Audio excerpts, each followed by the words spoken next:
विद्यार्थियों नमस्कार।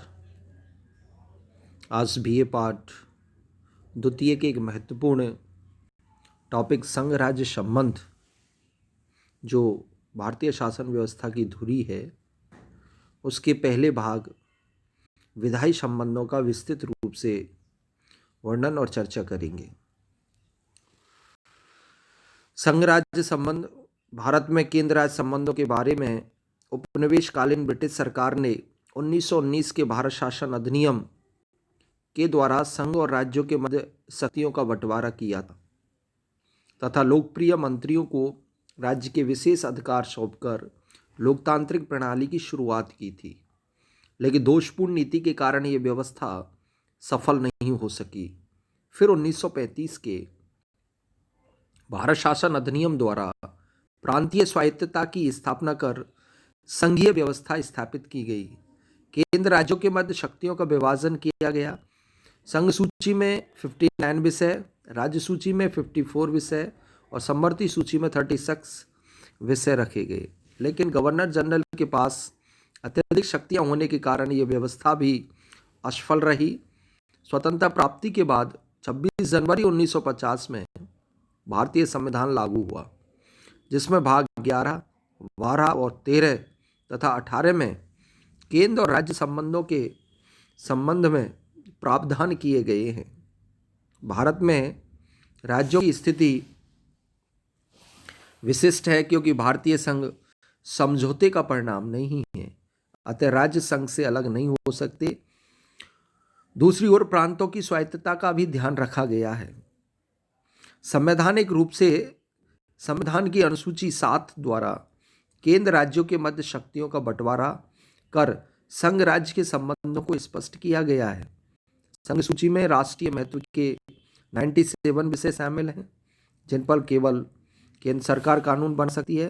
राज्य सूची में स्थानीय महत्व के 66 विषय सम्मिलित किए गए हैं, जिन पर कानून बनाने का अधिकार राज्य सरकार का है। समवर्ती सूची में 47 विषय शामिल हैं, जिन पर केंद्र और राज्य दोनों ही कानून बनाने का अधिकार रखते हैं। लेकिन ये ध्यान रहे, यदि दोनों के कानूनों में टकराव हो तो केंद्र का कानून मान्य होता है। इन तीनों सूचियों से भिन्न कोई विषय जैसे परमाणु ऊर्जा, साइबर अपराध आदि केंद्र सरकार के पास अपशिष्ट शक्तियों के रूप में निहित रहते हैं। भारत में संघीय व्यवस्था अपनी विशेषताएं लिए हुए है। यहाँ की विविधता और एकता को ध्यान में रखकर केंद्र को ज़्यादा शक्तिशाली बनाया गया है। इसीलिए केसी वियर ने इसे अर्ध संघात्मक व्यवस्था भी कहा है।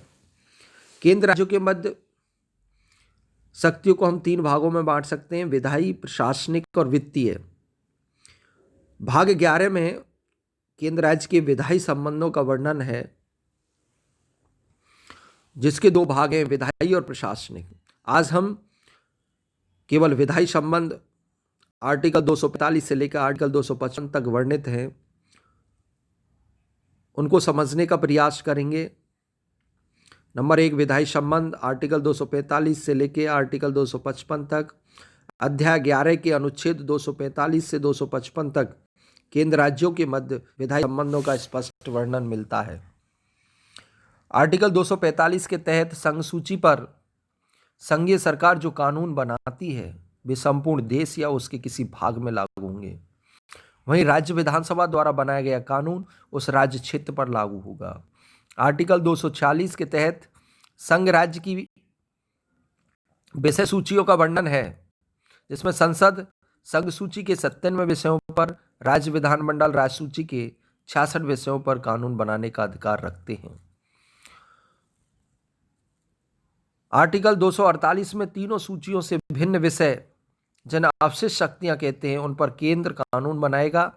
इस प्रकार तुलनात्मक दृष्टि से देखें तो राज्यों की अपेक्षा संघीय सरकार को ज़्यादा शक्तियां और अधिकार प्रदान किए गए हैं। भारत में कुछ विशेष परिस्थितियों में संसद राज्य सूची पर भी कानून बना सकती है, जैसे आर्टिकल 249 के अनुसार राज्यसभा अपने उपस्थित और मतदान करने वाले सदस्यों के 2/3 प्रस्ताव द्वारा किसी राज्य सूची के विषय को राष्ट्रीय महत्व का घोषित कर दे तो संसद 1 वर्ष तक प्रभावी होने वाले कानून का निर्माण कर सकती है। संवैधानिक आपात के समय आर्टिकल 250 के तहत संसद राज्य सूची पर कानून बना सकती है। इस समय भी देश का शासन एकात्मक हो जाता है। आर्टिकल 252 के तहत 2 या 2 से अधिक राज्य संसद से राज्य सूची पर कानून बनाने का आग्रह करें तो संसद कानून बना सकती है। इसे ही निमंत्रण द्वारा विधायन, लॉ मेकिंग बाय इनविटेशन कहते हैं। लेकिन ये कानून उन्हीं राज्यों में लागू होगा जिन्होंने कानून बनाने की स्वीकृति दी है। आर्टिकल 253 के तहत अंतर्राष्ट्रीय संधि और समझौते आदि को लागू करने के लिए संसद किसी भी विषय पर कानून बना सकती है। और आर्टिकल 254 के तहत समवर्ती सूची पर केंद्र राज्यों का समान विधायी शक्ति प्राप्त है, लेकिन कानून के आपसी टकराव पर केंद्र का कानून मान्य होगा। ये महत्वपूर्ण अनुच्छेद हम विधायी संबंधों के संबंध में केंद्र राज्य के जो जितने भी अधिकार व्यवस्थाएं उनके बारे में समझ सकते हैं। ये महत्वपूर्ण अनुच्छेद है, इनको समझने का प्रयास करें, तभी भारतीय विधायी व्यवस्था को समझने में हम सफल हो सकते हैं।